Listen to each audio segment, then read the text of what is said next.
Hey guys, Dr. Berg here. In this video, we're going to talk about zinc deficiency. Now, what is zinc?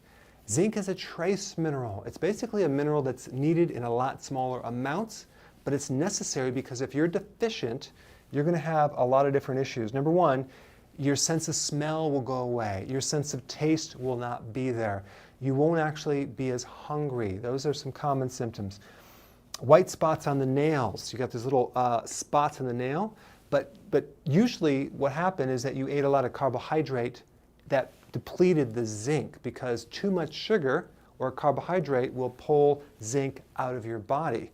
So if you had a little white speck on the middle of your nail, and by the way, the nail grows every 6 months, we know about 3 months ago you had a birthday party and you ate the whole cake, right? So that's one way of determining that. Okay, now we have acne, skin issues, eczema, all these skin issues, dermatitis, could be related to zinc.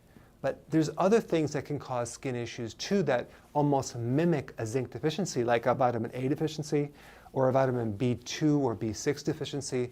So really you have to look at all of these things to see what it is. But I will say that if you're low in zinc, you can't absorb or utilize vitamin A. So they always work together with, like minerals work with vitamins together. And zinc is kind of like a main mineral that's used in over 300 enzymes. So it's in a lot of chemical body reactions, okay? So with proteins, and that brings us to this one down here with hair, alopecia, which is like little spots of hair growth that's gone, or thinning hair. That could be a B vitamin deficiency like biotin, but it can also be a zinc deficiency as well. They work together, okay? Then we have rhinoviruses. Well, zinc, being a trace mineral, helps put viruses back in remission. Now the thing about viruses, you can't kill a virus because it's not alive. It's a piece of genetic material that's wrapped in a sac that can activate your own energy from your cells and create a cascade of an immune response. So zinc is one that's specific to actually keep the rhinovirus in check.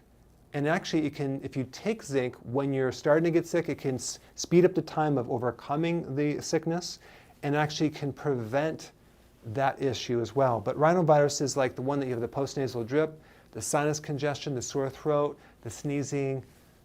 So you need more zinc, all right?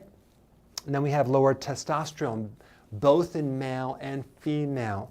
If you have low testosterone, your libido will be very low, okay? That can come from a zinc deficiency. And then mouth ulcers. Again, that can come from other things, but that little sore on the inside of the mouth, which is usually virus related. The viruses like herpes, it can come out of remission if you're under stress, and because the zinc becomes deficient. So sugar and stress will deplete the zinc reserves, okay? Because more cortisol pumps out, and then it needs zinc to use for the immune system, and then basically you deplete your zinc reserves. So it's involved in a lot of different enzymes. Now it's in oysters, that has a lot of zinc from the sea, of course. And then it's in animal like beef, it's in pork, it's in red meat, it's also in sea kelp. It's in a lot of foods, but it's really high in these foods right here. And also zinc actually helps make the white blood cell. So the adrenal gland controls the white blood cell. It suppresses the immune system, and and zinc is involved in that whole process.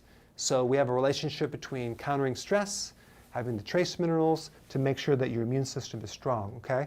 So here are and lastly, I want to talk about in other countries, like not in America, but third world countries, a lot of children and infants will die because of a zinc deficiency because they have diarrhea. And so, you know, zinc is, unfortunately, they don't put it back in the soils. So it could be a factor of it's either not in your food because it's not in the soil. It could be you're trying to get your zinc from grains, but not if there's a certain inhibitor for zinc and other minerals called phytic acid in grains. So that chemical in the grain naturally prevents the absorption of minerals, okay? And then also, if your stomach acid is not strong enough, you're not going to pull that acid in too. So if you have heartburn, you have GERD, indigestion, chances are you're zinc deficient just from that alone, okay? So there's a lot of different aspects of zinc. I wanted to cover some of them, but there's a lot more. But I hope this helped, and I will see you in the next video. Hey, before you go, if you're benefiting from any of my content, I would love to hear about your success story. Please share it in the link down below.